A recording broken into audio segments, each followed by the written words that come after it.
FM, Rádio Brasil Central. Em Goiânia, 7 horas. Agora, pela Rádio Brasil Central e RBC FM 90,1, o Mundo em sua casa. O jornal falado de maior tradição no Centro-Oeste brasileiro. O Mundo em sua casa. A informação em cima do fato. Um mundo de notícias no começo do dia. O Mundo em sua casa tem a marca da Rádio Brasil Central e da RBC FM 90,1. Hoje é segunda-feira, 28 de novembro de 2011, edição especial do Mundo em sua casa. Hoje vamos discutir o racismo no Brasil. E bom dia para você que ouve o Mundo em sua casa. Bom dia, Karine Pinheiro. Bom dia, Gil Bonfim. Bom dia a você que ouve o Mundo em sua casa. O Mundo em sua casa. Tempo e temperatura. A previsão para Goiânia é de céu parcialmente nublado com pancadas de chuva em áreas isoladas. A temperatura máxima atinge os 30 graus. A umidade relativa do ar varia entre 90% e 50%. Neste momento, os termômetros marcam 20 graus em Goiânia. 7-1. O Mundo em sua casa. Manchetes dos jornais brasileiros. O Globo, a ANP aplica em fiscalização o que Petrobras gasta com café. Folha de São Paulo, e-mail aumenta trabalho e estresse dos brasileiros. O estado de São Paulo, Liga Árabe aprova pacote de sanções contra a Síria. Correio Brasiliense, quanto custa o inchaço da máquina pública? Valor econômico, forte recuo do investimento faz demanda cair para 4%. Estado de Minas, o serviço público em Belo Horizonte tem filas de até 2 horas. Jornal do Comércio, 2012, ano dos concursos. 0 hora, DENIT admite novo atraso da duplicação da BR-101. Brasil Econômico, ações de construtoras caem 30% e atraso em obra vai parar na Justiça. O Popular, caos no atendimento, saúde leva 541 dias para realizar uma compra. Diário da Manhã, motos mudam vida no interior. Agora são 7h03. O Mundo em sua casa.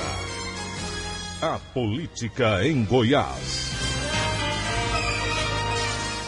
O governador Marconi Perillo, os prefeitos Paulo Garcia e Maguito Vilela e a bancada goiana estarão hoje no DENIT. Eles vão tentar tirar do papel o projeto do anel viário. E o governador Marconi Perillo anuncia a pavimentação de 250 quilômetros de asfalto na cidade de Rio Verde. O anúncio foi feito durante o aniversário do prefeito Juracy Martins. O governador Marconi Perillo prestigiou a comemoração e aproveitou a oportunidade para assinar a ordem de serviço autorizando a Secretaria de Infraestrutura e a AGETOP a licitarem um convênio para a pavimentação de 256 quilômetros na cidade de Rio Verde. Nós temos um plano ousado, um plano agressivo para ajudar a cidade a se transformar em uma das melhores do Brasil, com universalização de água, esgoto, asfalto em todas as ruas, industrialização, apoio à segurança, à educação, melhoria de todas as estradas, conclusão da J333, a habitação popular. O prefeito Juracy Martins agradeceu o presente do governador e enalteceu o compromisso de Marconi Perillo com a região. Para nós, realmente o Marconi está fazendo a diferença. Todas as obras encaminhadas a Rio Verde, nós não solicitamos nenhuma para esse ano, pois sabemos as dificuldades que tem o governo quando assume. Mas ele já mandou imensas obras para Rio Verde, como 20 milhões para Saneago, um CREDEC de 15 milhões, 13 milhões para asfalto, 275 mil metros de asfalto, CBOQ de qualidade, 500 mil metros de recapeamento de asfalto, a estrada de Rio Verde Aparecida, a rodovia de Rio Verde até Iporá, e vai fazer uma parceria público-privada de 200 milhões de reais para fazer todo o serviço de esgoto da nossa cidade. Então pode ter certeza que enquanto nós estivermos na administração, contando com o apoio de Marconi Perillo, Rio Verde, sem dúvida, receberá os benefícios. Lorena Borges para o Sistema Brasil Central de Rádio. Agora são 7h05. Começa hoje, a partir de logo mais às 9 horas, no Centro de Convenções de Goiânia, a 6ª edição da Semana Nacional de Conciliação. O Tribunal de Justiça de Goiás pretende dar uma solução para cerca de 30 mil processos, dos quais 20 mil são decorrentes de ações municipais e da Saneago. 12 detentos tentaram fugir de uma cela do 22º Distrito Policial na tarde deste domingo. De acordo com a polícia, eles estavam cavando um túnel quando foram surpreendidos pelos agentes civis do plantão e pelo grupo tático da Polícia Civil, que ouviram o barulho. Ninguém conseguiu fugir do local. 5 pessoas foram detidas em uma casa do setor residencial Real Conquista 1, em Goiânia, por suspeita de envolvimento com rinhas de galo. O Batalhão Ambiental da Polícia Militar chegou ao lugar por meio de uma denúncia anônima. Durante o flagrante, a polícia encontrou 8 galos, alguns deles machucados. 2 jabutis também foram descobertos no local. 7h06. Mensalão foi só um boato, diz ex-tesoureiro do PT. Em turnê pelo país para apresentar sua defesa ao STF, o Supremo Tribunal Federal, o ex-tesoureiro do PT, Delúbio Soares, disse a sindicalistas de Brasília que o mensalão foi só um boato. Delúbio é apontado pelo Ministério Público como operador do esquema. Se condenado, pode pegar até 111 anos de prisão pelos supostos crimes de formação de quadrilha, corrupção ativa e lavagem de dinheiro. Ele reuniu neste final de semana, em Brasília, cerca de 40 pessoas na sede da CUT. Em discurso de 40 minutos, Delúbio disse estar com a consciência tranquila e negou a existência de provas no esquema do mensalão. 7h07. O Papa Bento XVI pediu aos participantes da cúpula sobre as mudanças climáticas das Nações Unidas que cheguem a um acordo responsável e tente salvar o protocolo de Quioto. A reunião começa hoje em Durban, na África do Sul. 7h07. A seguir, as notícias do esporte aqui no Mundo em Sua Casa. O Mundo em Sua Casa. Rádio Brasil Central. É audiência em todo o Brasil. Anuncie aqui. Ligue 3201-7686. É tempo de gritar alto, em uma só voz. Quem ama, se cuida. Evite cigarro, álcool e outras drogas. Faça o pré-natal e o teste do pezinho. Amamente seu filho e dê todas as vacinas. Previna-se contra acidentes domésticos, de trabalho e de trânsito. Respeite seus limites. Faça exames regularmente. A deficiência pode atingir qualquer um de nós. Quem cuida, valoriza a vida. Juntos podemos fazer muito mais. Governo de Goiás, a força do coração do Brasil. O Mundo em Sua Casa. Um mundo de notícias no começo do dia.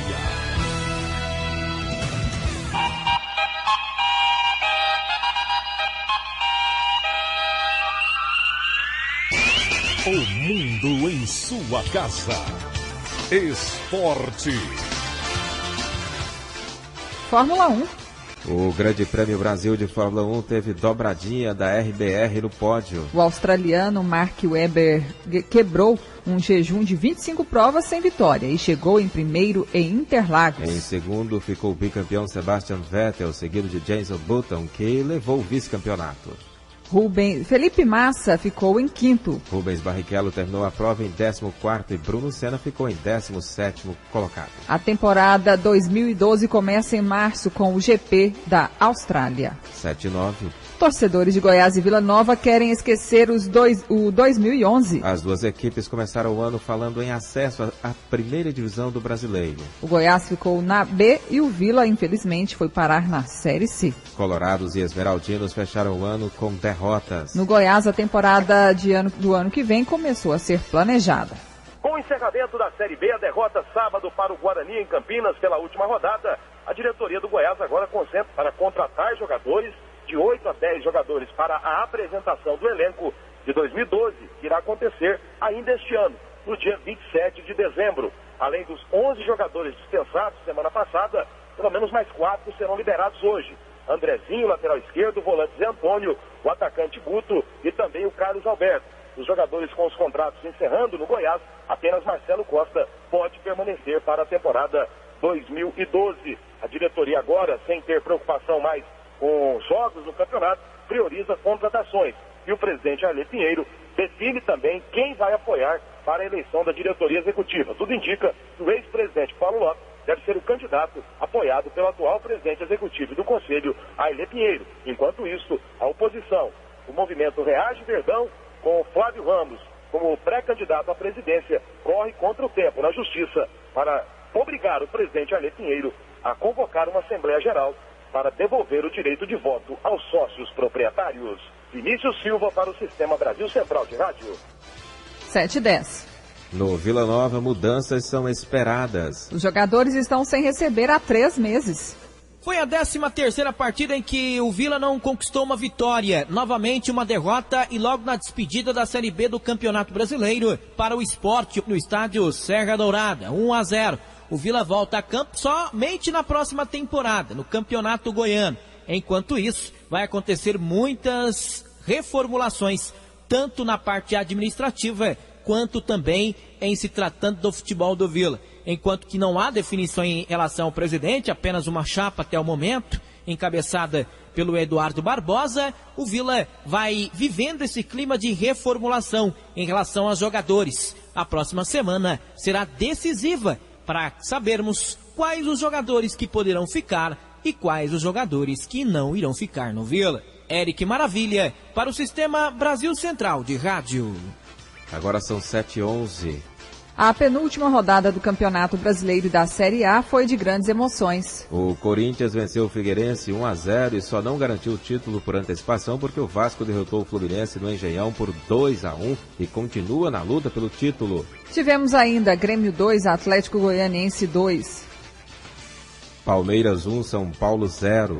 Atlético Mineiro 4, Botafogo 0. Flamengo 1, Internacional 0. Santos 1, Bahia 1. Ceará 2, Cruzeiro 2. Coritiba 1, Avaí 0. América Mineiro 2, Atlético Paranaense 1. A decisão do título fica para a última rodada. O Vasco enfrenta o Flamengo precisando da vitória e torcendo para uma derrota do Corinthians contra o Palmeiras. E antes de todos os jogos desta penúltima rodada do Campeonato Brasileiro, ontem, uma campanha contra o racismo. Uma placa, os jogadores carregavam uma placa com a frase "Diga não ao racismo", que é crime. E daqui a pouquinho, o Mundo em Sua Casa discute o racismo no Brasil. Já já.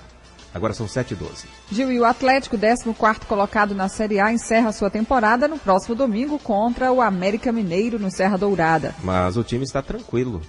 O empate de ontem, fora de casa, contra o Grêmio no Estádio Olímpico, deixou o Atlético numa situação bem tranquila na busca pela vaga sul-americana do ano que vem. No próximo jogo, o último desta temporada, no Estádio Serra Dourada contra o América Mineiro, um empate basta para que o Atlético consiga a pontuação necessária para figurar na Sul-Americana do ano que vem. O técnico Hélio dos Anjos não vai contar com 3 jogadores que ontem receberam cartão amarelo, o terceiro de cada um, então já ganharam férias mais cedo.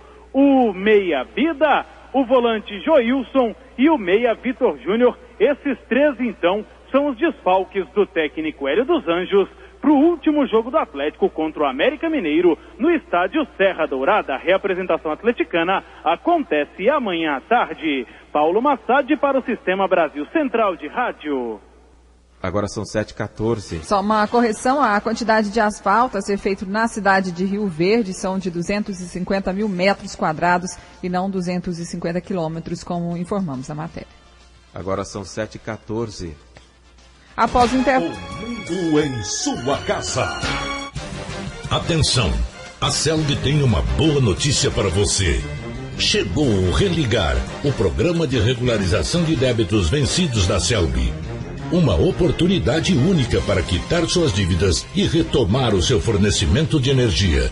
Sem juros e sem multa. Não perca esta grande oportunidade. O programa Religar se encerra no dia 31 de dezembro. A CELG informa ainda que a partir desse mês, as datas de vencimento das faturas de alguns bairros e cidades da Grande Goiânia poderão sofrer alterações. Por isso, fique atento à data de vencimento da sua fatura. Para quem já é optante do vencimento alternativo, não haverá nenhuma alteração. Em caso de dúvidas, procure a CELG. CELG, ganhando força para Goiás ficar mais forte. Governo de Goiás, a força do coração do Brasil.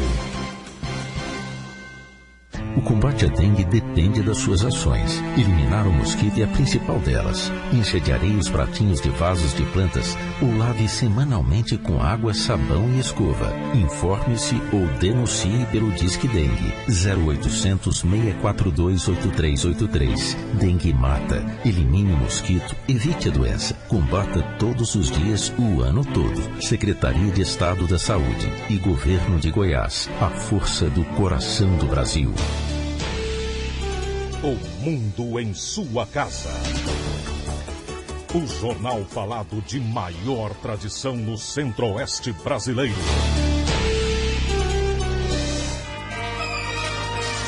Vamos saber agora o plantão nas rodovias durante este final de semana com o Libório Santos. Bom dia. Bom dia. Nas últimas 24 horas, muita violência nas rodovias goianas. Foram 40 acidentes, 27 feridos e 6 mortos. Vamos aqui para os acidentes mais graves, rapidamente. Na BR-153, quilômetro 589, entre Morris e Professor Jamil, saída de pista de um caminhão Volvo, placa ILS 5086 de Campinas, São Paulo, o motorista Aparecido Irineu Luiz Santos, 43 anos, fatal. Saída de pista também na BR-153, quilômetro 436, perímetro urbano de Anápolis, foi ontem às 10 horas da manhã. Um Ford Fiesta, placa JGX 1714 de Anápolis, Tatiane Moreira de Amorim, lesões leves. Luciane Gisele Rodrigues de Siqueira, 28 anos, fatal. Laísa Alves Miranda da Martins, também com lesões leves. Colisão frontal na GO 222 em Nova Veneza. Micro-ônibus placa MVM 8542 de São Francisco de Paula, Minas Gerais. O motorista saiu ileso. Segundo veículo, moto placa NLS 0487 Nova Veneza. O condutor Ailton Alexandre, vítima fatal. A passageira Verônica Lopes, também vítima fatal. Libório Santos, Sistema Brasil Central de Rádio. O mundo em sua casa. Um mundo de notícias no começo do dia. 7h17. Indicadores sociais do país mostram que negros e pardos ganham menos, têm menor escolaridade, sofrem mais com a violência, são a maioria da população carcerária e têm maior dificuldade para conseguir emprego. Essas desigualdades visíveis no censo demográfico divulgado agora pelo IBGE colocam em xeque a democracia racial brasileira e reacende o debate sobre o racismo no país. Essa discussão é o tema de nosso debate de hoje, que recebe a professora de Política Educacional da Faculdade de Educação da Universidade Federal de Goiás e coordenadora do Núcleo de Estudos Africanos e Afrodescendentes da UFG, Mariana Cunha Pereira. Bom dia, professor, e obrigado pela presença. Bom dia. Prazer estar aqui com vocês. Prazer é nosso. Também conosco a psicóloga Rosiane Ramos Silva, também professora, coordenadora do Fórum Permanente Educação e Diversidade Étnico-Racial de Goiás. Obrigada pela presença, bom dia. Bom dia. Completa a nossa mesa a superintendente da Igualdade Racial da CEMIR, Raimunda Montelo. Bom dia, obrigado pela participação. Bom dia, é um prazer estar aqui de novo nesses canais aqui da Rádio Brasil Central, isso é um prazer. Satisfação é nossa. E antes de iniciarmos o debate, vamos saber o que o goianiense, o que as pessoas de Goiânia pensam sobre o racismo. A Rádio Brasil Central foi às ruas ouvir a opinião das pessoas a respeito da discriminação racial em Goiânia e no país. A maioria entende que o preconceito existe. Alguns disseram que o racismo está na mente dos próprios negros. Outros entendem que o racismo nunca vai acabar. Leonardo Moreira Diniz, 16 anos. O Brasil é um país muito racista porque as pessoas quando já vê uma pessoa diferente, tipo homossexual, até negro, já olha com um olhar diferente, mas eu acho que primeiro a gente deve conhecer a pessoa melhor para depois ter um julgamento sobre ela. Acho que isso vem mais de cada um de si mesmo, de sua criação, de sua educação. Eduardo Cláudio Filho. Eu trabalho como motoqueiro entregador. Com certeza existe. Isso questão de raça, de cor, mesmo da própria pele, você procurar um serviço, um salário, todas as áreas existe sim. Eu acredito que existe sim o racismo, sim. Lorena Messias Inácio, eu sou estudante. Ultimamente eu acho assim que a maioria das pessoas, alguns têm, só que eles, por causa que hoje em dia tem aquela moda, né? Não é mais bom ter preconceito, quase ninguém mais tem preconceito. O que eu observo é assim, porque eu já aconteceu comigo, né? Tipo assim, as pessoas hoje em dia, por ser algo tão falado, as pessoas tentam disfarçar que tem. Mas sempre acontece alguma coisa, sabe? Em meu caso mesmo, aconteceu, foi na escola, daqueles apelidos que as pessoas não gostam. Trouxe mais moreninha, aqueles apelidos, né? Neguinha, como é que é? Negritude rebelde. José Tadeu Lima, sou músico. Racismo, eu acho que não vai acabar nunca. Sempre vai existir racismo. Enquanto houver duas raças diferentes, eu acho que nunca vai acabar. Porque é tendência do humano, né? Do ser humano. Coisa herdada mesmo. É do ser humano. A minha profissão é gastrônoma, eu chamo Roseli Vieira de Castro, resido em Anápolis. Para o ser humano não deveria existir o racismo, né? Tantos os brancos, os amarelos, os vermelhos, os negros, são filhos de um pai só. Meu nome é Thaisa Taides, eu sou estudante. O racismo hoje em dia é mais praticado pelos próprios negros, né? Eles mesmos encontram o racismo na própria raça deles, que é uma raça muito bonita, que é uma raça que tem uma cultura muito bonita, são pessoas muito bonitas, eles são, assim, deveriam valorizar mais a raça deles. Por exemplo, quando alguém fala assim, porque, ou chama um apelido carinhoso, tipo preta, pretinha, e aí eles colocam isso como racismo. No caso, é uma forma de chamar carinhoso, né, que as pessoas têm. Newton Alves de Souza, trabalha no transporte de petróleo. Ainda tem o racismo ainda, pouco, mas ainda tem. Muitas vezes a gente é humilhado, assim, por causa da cor, né, por outras pessoas aí. Estudante de nutrição, meu nome é Fernanda Massalei. Tem pessoas que são de cor negra que às vezes elas mesmas são racistas e não percebem. Às vezes elas, por exemplo, falam assim, elas, às vezes qualquer coisinha elas já se sentem ofendidas, entendeu? Eu acho que isso também é errado, a pessoa tem que olhar, entendeu? Tem que olhar pra frente. Hoje em dia, isso aí já é antigo, eu acho que deveria ter acabado há muito tempo. 7h22, o Mundo em Sua Casa discute hoje o racismo do Brasil. Aliás, essa é uma realidade brasileira desde a colonização, Karine. A gente gostaria da opinião de cada uma das três participantes. Por que a discriminação ainda é um problema atual no Brasil? Por que a gente ainda não conseguiu superar isso? A gente pode começar com a professora Mariana Cunha Pereira? Sim, pois não.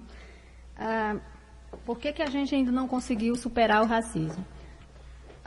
Porque os próprios números, né, que dizem respeito a emprego, que dizem respeito ao acesso do negro na universidade, eles mesmos, esses números, essas estatísticas, demonstram o quanto que é dificultado a ascensão do povo negro a esses espaços que historicamente são espaços determinados pela cultura branca. Então, o racismo é muito difícil de ser superado na nossa sociedade. Porém, não é impossível, né? É uma luta constante do povo negro, das entidades que representam a cultura negra, que defendem os direitos dos negros na nossa sociedade, lutar para que a gente consiga combater o racismo nos seus mais diferentes aspectos em que ele se apresenta. Por exemplo, o racismo institucional, que é aquele racismo que se apresenta por dentro das instituições, né? Onde uma série de dificuldades burocráticas impedem que o negro acesse esses canais de participação. Pois não, a Raimunda Montelo, superintendente da Igualdade Racial da Semira, e as mesmas perguntas. Por que a discriminação ainda é um problema atual e por que o Brasil ainda não conseguiu superar isso? Eu vejo que o grande problema no Brasil é essa hegemonia e um senso comum de que o Brasil é uma grande democracia racial. Eu vejo que o problema está aí. Então, enquanto a gente não quebrar esse paradigma de pensamento e de concepção de que o Brasil é uma grande democracia racial, nós não vamos combater. Porque para a gente solucionar um problema é necessário que se constate que ele existe. Pelas falas que ouvimos, tem muita gente que acha que não tem, que é uma coisa já ultrapassada, que os negros aqui são muito arredios, que eles mesmos têm é esse o discurso do senso comum. Agora, se verificarmos, olharmos, tirar essa venda do olho e olharmos para a nossa sociedade, nós vamos perceber o quanto que nós somos racistas. É uma sociedade que tem naturalizado que lugar de negro é só nos trabalhos braçais, nas atividades informais, e que na hora que passamos a subir em termos de ascensão social, de economia, de poder, o negro não existe. Então, um país em que mais de 50% da população é afrodescendente, é inegável de que essa sociedade tem um problema muito grave com relação à população negra.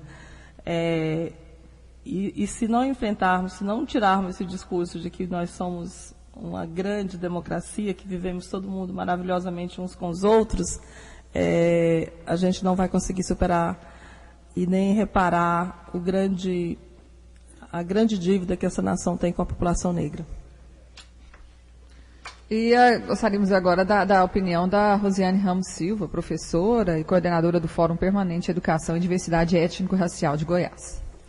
Olha, exatamente concordando aqui, né, com a professora Mariana e com a Raimunda, nós temos um grande problema no Brasil, que o Brasil reconhece, o Estado reconhece a existência do racismo, só que a efetivação de políticas públicas ainda não é suficiente para diminuir, né, essa grande diferença, como a professora Mariana citou aí nos índices. Se nós pegarmos os índices do IBGE, né, do último censo, a gente vai ver que a educação, a saúde, a segurança pública, né, nós, população negra, nós estamos aquém de todos esses serviços que seriam obrigação da nação.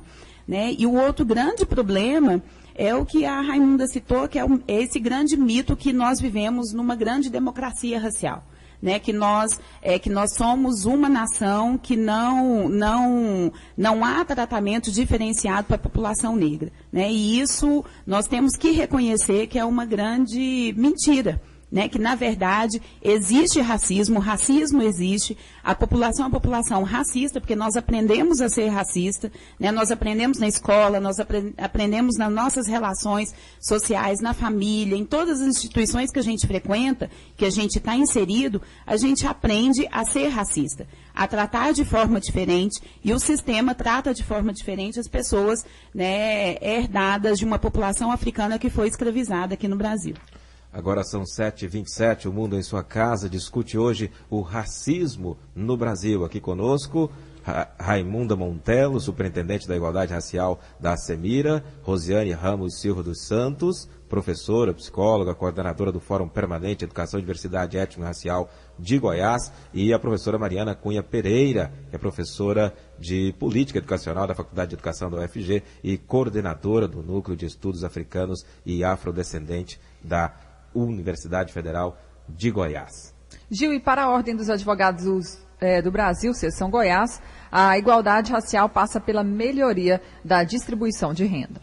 A Ordem dos Advogados do Brasil, Seção Goiás, tem uma comissão para tratar dos direitos humanos e, entre as atribuições, está a de garantir a igualdade. O vice-presidente da Ordem, Sebastião Macalé, relata como a instituição atua no combate ao racismo. A OAB tem 32 comissões e dentro dessas comissões tem a de recursos humanos. Então, dentro dessa atividade tem as subcomissões e elas atuam direcionadas cada um dentro da sua área específica. Então, de um modo geral, a instituição, que é uma instituição que está na vanguarda de todos os acontecimentos do país, né? O dirigente da OAB diz ainda o que pensa sobre a situação do racismo no Brasil e sugere soluções. Eu acho que a melhoria da condição tanto de negros e de outros que são excluídos, evidentemente que está na melhor distribuição de renda. É exatamente isso. Porque nas camadas mais pobres é que nós percebemos claramente a presença de negros e pardos e mestiços, os não brancos, normalmente estão dentro disso. A melhoria da condição, ou seja, na área de educação, na área de cultura, na área de esporte, na área de lazer, iria efetivamente diminuir esse tipo de desigualdade. Porque são moradias, você vê em favelas, predominantemente está lá as pessoas de raça negra. O Wilton Vieira, para o Sistema Brasil Central de Rádio. Agora são 7h29. Raimunda Montelo, superintendente de Igualdade Racial em Goiás. Racismo é crime, inclusive inafiançável. Por que a gente não vê as pessoas serem punidas por isso? É exatamente por essa constituição do pensamento brasileiro, que ele está além da questão de direito, né? Ela é uma subjetivação mesmo muito forte, muito consolidada, de que não tem racismo. Então, o juiz, ele julga como uma injúria. Então, não faz tudo. Você pode ver que na hora tem testemunhos, né? Nós temos casos gravíssimos de racismo, e aí eu queria discordar um pouco do representante da OAB. Não é só uma questão econômica, essa questão do racismo no Brasil. Temos declaração de pessoas negras que têm poder econômico, que têm ascensão social, que têm visibilidade, que são famosas e, no entanto, sofrem constrangimentos gravíssimos. Recentemente, uma atriz foi abordada, levada para a cadeia, sem cometer nenhum tipo de delito, simplesmente pela cor da pele dela. Então, isso é muito sério, isso é muito grave no Brasil. Então, o que a gente vê é que os processos são constituídos, as pessoas denunciam, tem provas, e na hora do julgamento ele é configurado como injúria. Aí se cai na questão da injúria, ele não é... É um crime de menor potencial. É um crime ofensivo, menor, né? não tem o rigor que tem um crime inafiançável. Ou seja, professora Mariana, a lei prevê a punição, inclusive como crime inafiançável, mas é difícil as pessoas serem punidas. Exatamente. A lei deveria levar em consideração também a questão dos direitos humanos, né? Toda essa discussão de direitos humanos que existe no mundo, né? A partir de 1948, e a lei não leva em consideração esse ganho que foi a aprovação da lei contra a discriminação racial. E aí não pune devidamente como crime inafiançável. Infelizmente, porque as leis no nosso país são leis que obedecem a uma lógica branca, uma lógica de uma visão eurocêntrica, né, que sempre colocou os negros abaixo de direitos humanos, direitos sociais. Você pode ver que nós temos apenas no Superior Tribunal Federal um negro, né? Então, a partir do momento em que acendermos a questão de também o poder judiciário, né? Talvez não, com certeza você vai ter uma outra posição, uma outra concepção, e a gente pode superar isso. Eu vejo que é gravíssimo. E se a gente não conseguir o apoio da mídia, de profissionais de comunicação, para a gente fazer uma grande campanha para que possa mudar e quebrar esse paradigma de que o Brasil, essa democracia maravilhosa, racial, nós não vamos superar essa questão, não. A Raimunda Montelo, superintendente da Igualdade Racial da Semira, e o único ministro é o Joaquim Barbosa. Voltando com você, Rosiane Ramos Silva, sobre a lei e a falta de punição para o crime de racismo no Brasil. Isso.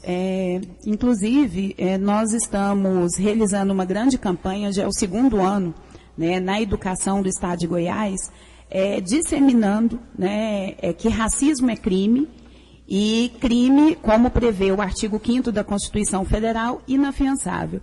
Então, assim, nós entendemos que, por todos esses argumentos, né, que Raimunda trouxe, Mariana trouxe, então, assim, para não ficar repetitivo, concordo, né, que nós temos aí uma grande questão a ser resolvida, né, dessa questão, até concordando com Raimunda na fala aí do representante da OAB, a gente pode perceber como é que começa a relação, né, da questão racial nesse país, que se associa à questão social. Então, a relação é inversa, né? Nós não estamos no topo da sociedade brasileira, porque o racismo ele estrutura a nossa sociedade. Então, assim, a relação é inversa. Não é que nós estamos lá nas favelas, na periferia, na falta de acesso à educação, não é porque é justamente por falta de oportunidades.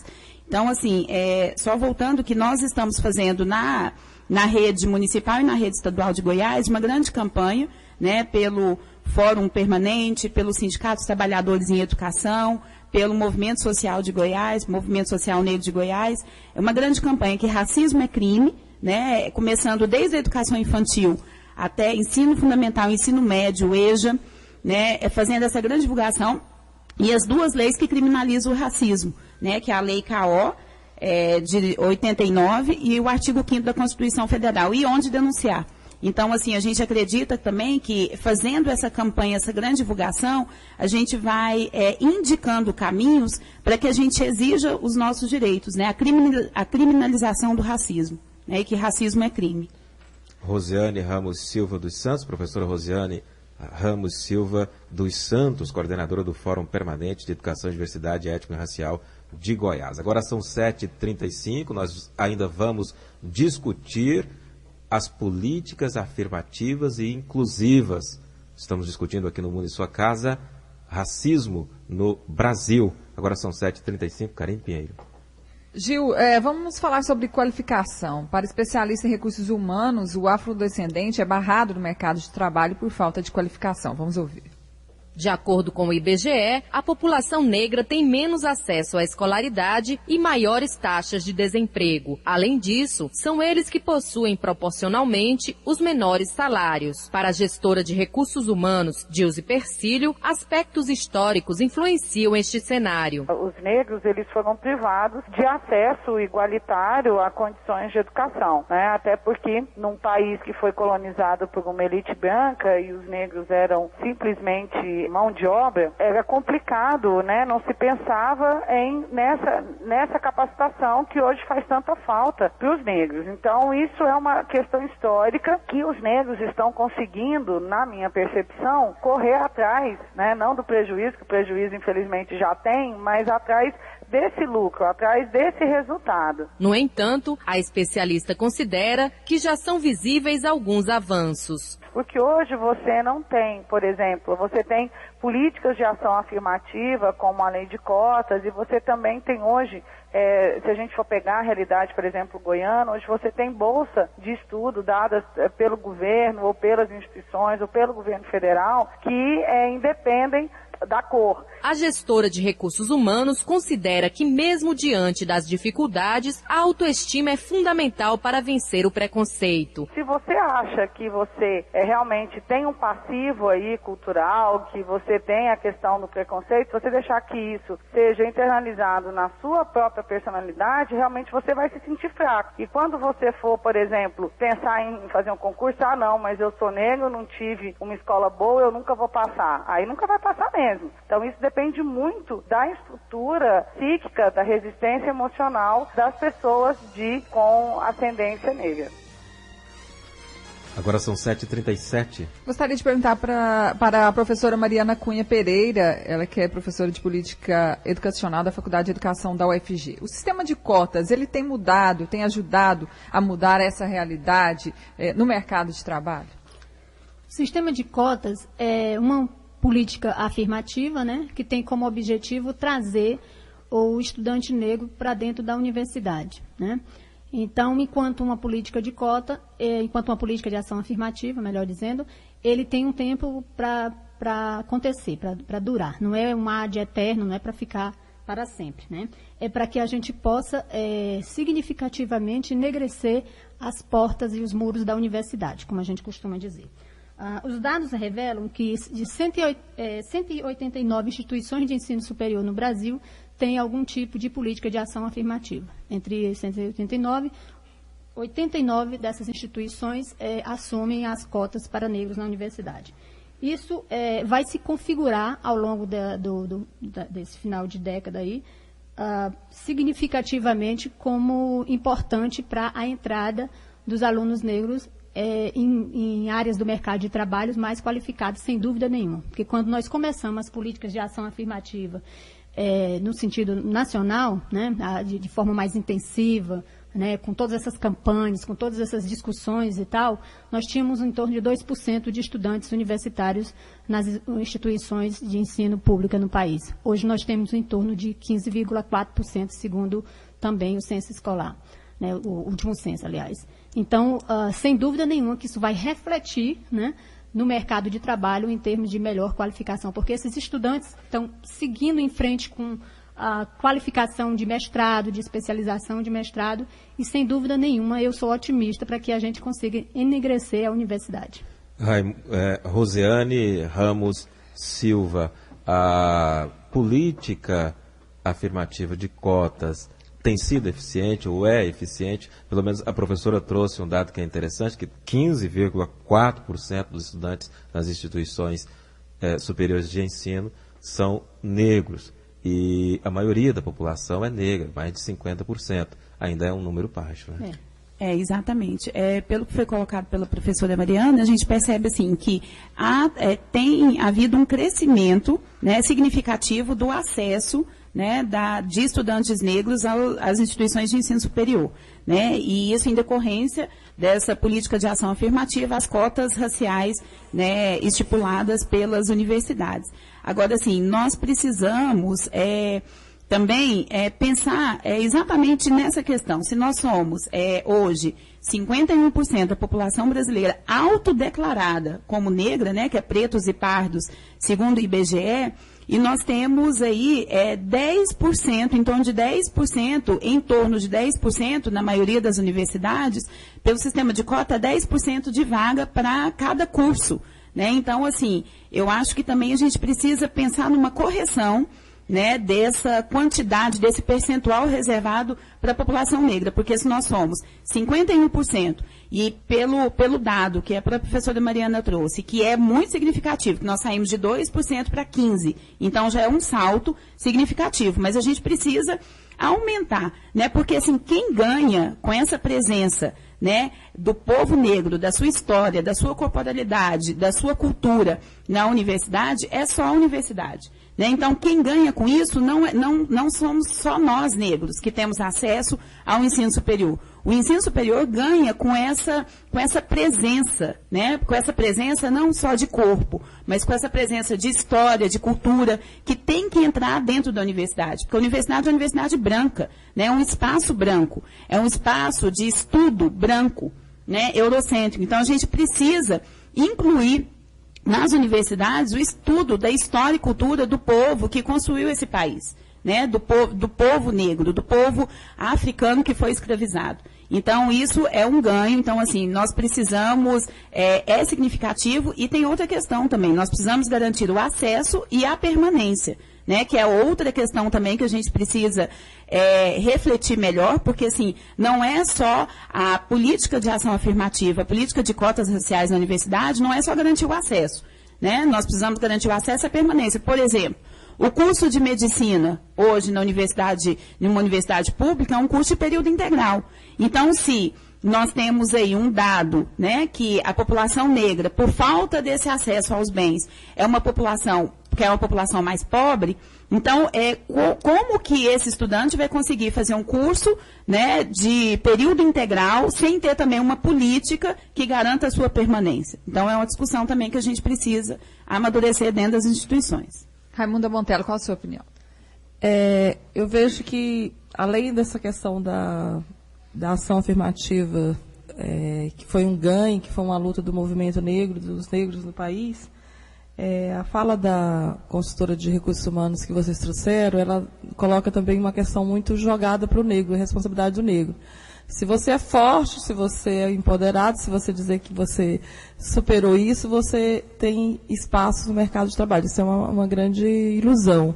Eu conheço pessoas qualificadas que lutam constantemente por uma vaga no mercado de trabalho, são aprovados do ponto de vista do conteúdo, mas quando chega na entrevista final, ele é barrado porque ele não tem o fenótipo, não tem a aparência branca. Então, o negro, o racismo contra o negro, ele é um racismo que é muito cruel, porque ele exige que nós abdicamos de nós mesmos, porque a partir do momento que você tenta ou faz qualquer coisa para destruir as suas insígnias corporais, como o seu cabelo, como a cor da sua pele, como os traços dos seus lábios, ou do seu nariz, você está dando uma mensagem que você tem que acabar consigo mesmo, né? Porque o racismo contra nós, negros, ele não tem solução para nós. Porque é como se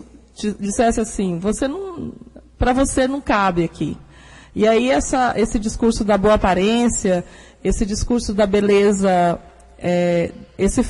eu chamo fetiche da brancura. o que é bonito, o que é belo, a moda que está em vigor. E aí você, olhando a juventude negra, olhando as pessoas negras, elas passam por um sofrimento além desse sofrimento de barrar do ponto de vista da ascensão social. É um sofrimento psíquico. Eu falo muito bem do lugar que eu sou psicóloga e já atendi e já trabalhei sobre essa questão dessa dor. E aí você obriga a pessoa a trilhar caminhos que às vezes a alternativa é a loucura mesmo, porque você usar toda semana produtos altamente corrosivos para poder mudar a aparência do seu cabelo, simplesmente para você ser aceitável, ser incluída no mercado de trabalho, isso é um crime, assim, se a gente fosse configurar esse crime, é um crime até de lesão corporal. Eu vejo que nós brasileiros, e aí eu chamo para mim, inclusive, a responsabilidade enquanto gestora hoje, que eu estou nesse cargo de gestão, ele é um crime muito grande, né, que esse país fez com a população negra, porque ele inadmite, né, é como se, tipo assim, você tendo essa aparência, você não entra. E aí, se você olhar alguns espaços de trabalho, algumas organizações, você chega na porta e você não vê. Aí, se você olhar para o chão, alguém varrendo o chão, alguém servindo, aí você vê a massa da população negra. Então, eu chamo as pessoas para refletir sobre isso. Não é uma responsabilidade do negro, é uma responsabilidade social, uma responsabilidade de governo, uma responsabilidade de um país que formulou políticas públicas de impedimento dessa população. Nós tivemos leis que proibiam negros de estudar, nós tivemos leis que proibiam negros de ter cargos públicos.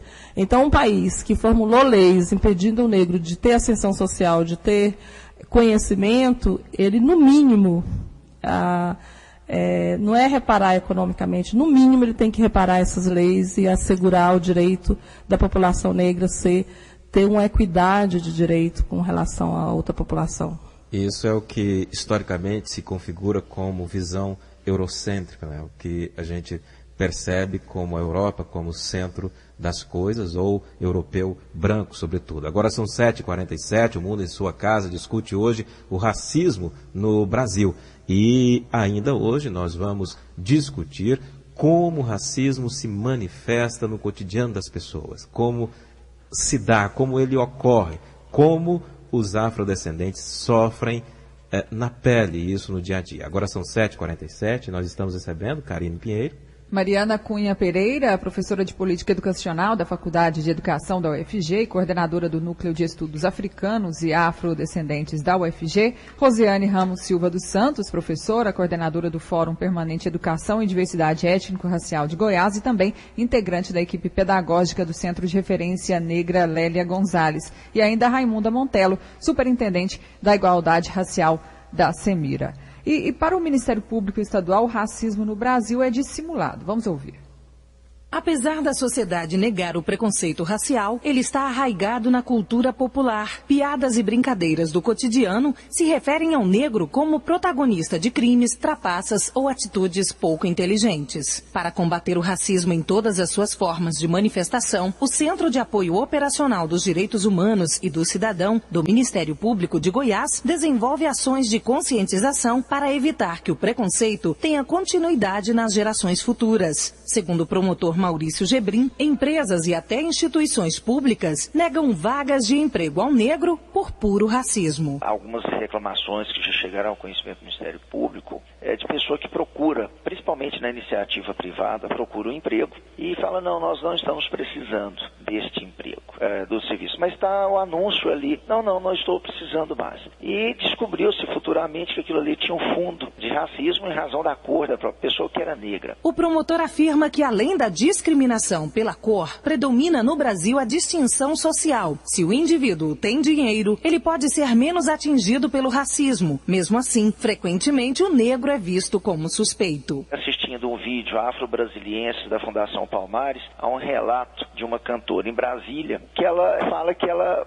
costuma costumava testar as pessoas na rua, que ela gostava de sair à noite, e andava de forma acelerada atrás das pessoas, e por ela ser negra, as pessoas começavam a correr dela. Então, é esse tipo de racismo que nós observamos, é um racismo disfarçado. Ele não é colocado às escâncaras, ele não é colocado às claras. O promotor Maurício Gebrim defende que só o denuncismo não resolve o problema, porque acaba gerando mais segregação. Mas a melhor forma de combater o racismo é a consciência de que todos somos iguais. Porém, no caso de flagrantes de crimes de racismo, o Disque 100 recebe denúncias 24 horas em todo o Brasil. Agora são 7h50 e com números tão evidentes, o racismo no Brasil pode ser mesmo considerado disfarçado, dissimulado ou está presente de forma clara? Raimunda Montello. Apesar de eu conhecer bem o doutor Maurício, eu quero discordar dele. Eu vejo que é escancarado o racismo no Brasil. Ele chega a ser acachapante, não tem o que dizer, né? Então, se você olhar os corpos estendidos no chão das chacinas cotidianas desse país, de norte a sul, de leste a oeste, são corpos negros. Então, o Brasil, a miséria tem cor, a ignorância tem cor, as prisões, os encarcerados têm cor, todo tipo de falta de assistência, né? A saúde, se você olhar, se a gente pegar os relatórios, o último relatório de relações raciais no país, discriminação em relações raciais, que foi publicado esse ano, assim, não tem, eu vejo que se você, por todo lado que você olhar, e todos os índices que você consultar, ele nos coloca numa situação profundamente de dificuldade, esse país, em relação à população negra. Somos a segunda população do mundo, só perdemos para a Nigéria em população afrodescendente, né? E o estado de Goiás, nós temos quase 60% da população de afrodescendente, é superior, inclusive, à média nacional. Então, não somos os mais burros desse país, nós negros, nós não somos os mais desqualificados do ponto de vista, se nos dermos a oportunidade. Não tem, eu vejo que não dá para discutir por esse lado. E também não é uma questão social apenas. Como a Rosiane acabou de falar anteriormente, se os negros não estão em condição de comando, se os negros não são qualificados, é porque não teve oportunidade. E se olharmos nesse país, a resiliência do negro, o empreendedorismo negro, basta, e aí eu falo bem de um lugar de trabalho mesmo. Eu tenho 30 anos de exercício profissional, tanto na educação quanto na psicologia, né? Sou psicóloga e também clínica de escuta, de dor e de problemas. Basta você dar um mínimo de oportunidade. Então, e sou profissional da rede pública de educação, sou professora de carreira há mais de 25 anos. Uma orientação, um mínimo de assistência que você possa dar a uma família, ela consegue pegar assim e vai correndo. E aí a gente também vê os relatórios da avaliação das ações afirmativas na universidade, que derruba qualquer discurso racista que está colocado aí nesse país, de que nós vamos racializar a educação a partir de quem é contra as cotas, né? Então, se a gente vê os editoriais e observar, desde que a lei das ações afirmativas das cotas na universidade, com assim, o ódio que a gente vê nos debates quando vem em tona a questão das cotas, a gente está claro, eu não vejo que ele é dissimulado. É muito forte o racismo que o Brasil tem com relação aos negros. É forte, é violento, é claro, é estampado. Nós negros sabemos o que a gente sofre no cotidiano por ser negro, não é nem por ser nada, você não precisa abrir a boca. Só o fato de você existir com a cor da sua pele, com as suas características de negros, já é o suficiente para você ter todo tipo de sanção e todo tipo de discriminação. Rosiane Ramos Silva, qual é a sua opinião a respeito? Parece que não está tão disfarçado assim. Né? Não é disfarçado, não é dissimulado. Eu acho que assim, pode ser para quem nunca sofreu, né? Então, eu acho que essa percepção, esse ideário de que o racismo é uma questão dissimulada na sociedade, né? Basta perguntar ou perceber, identificar, né? Começa por uma criança negra lá na escola, verifique o seu sentimento de não pertencimento àquela escola, àquele ambiente, né? Converse com um adolescente na rua, né? Por não oportunidade ao mercado de trabalho, à educação de qualidade, né? Então, assim, isso não é ver o racismo como dissimulado, né, como diluído. A gente tem que trocar as lentes, né, do nosso imaginário, de pensar de que assim, o racismo é uma coisa branda, é uma coisa leve, né? É para quem não sofre e nunca sofreu, né? Se você... e aí a gente vem aí com uma questão, se você pega uma criança, né, desde a educação infantil, que está lá, que ela não se sente pertencente àquela escola, porque ela não se vê nas imagens, ela não se vê no livro didático, né, a sua história não é valorizada, a história e a cultura, né, dos seus ascendentes não é valorizada, ela chega em casa, liga a televisão, ela não se identifica, então isso tudo é sofrimento, vai gerando um sofrimento, né, de não pertencimento a essa sociedade, né, e isso... Pensar no racismo simbólico. Agora vamos pensar no racismo violento, aquele que machuca, maltrata, que nos segrega, que nos impede de ter acesso, né, à educação, à saúde de qualidade. Né? Nós somos SUS dependente, a população negra é SUS dependente. Né? E a qualidade de atendimento à saúde pública, todo mundo conhece e todo mundo sabe.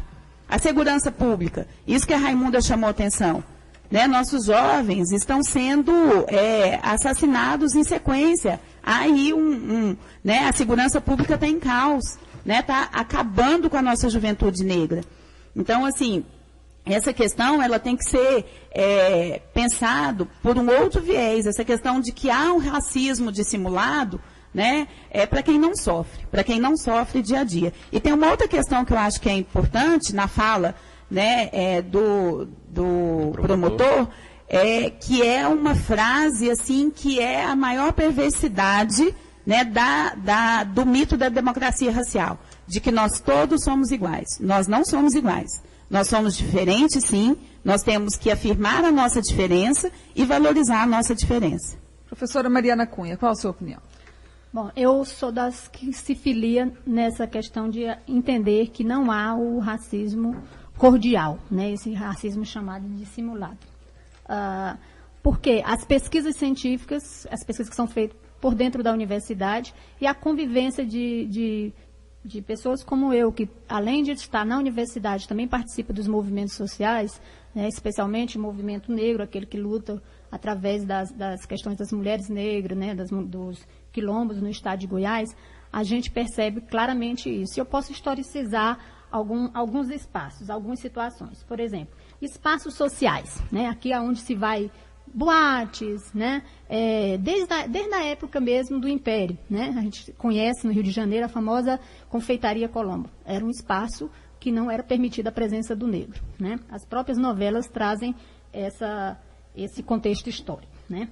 Piadas, né? Mesas de bares. As pessoas não se dizem racistas, mas acham super engraçado contar piada a respeito de negro, que defama, né? que discrimina o negro, a mulher, o homossexual. Outra questão, a visibilidade do negro.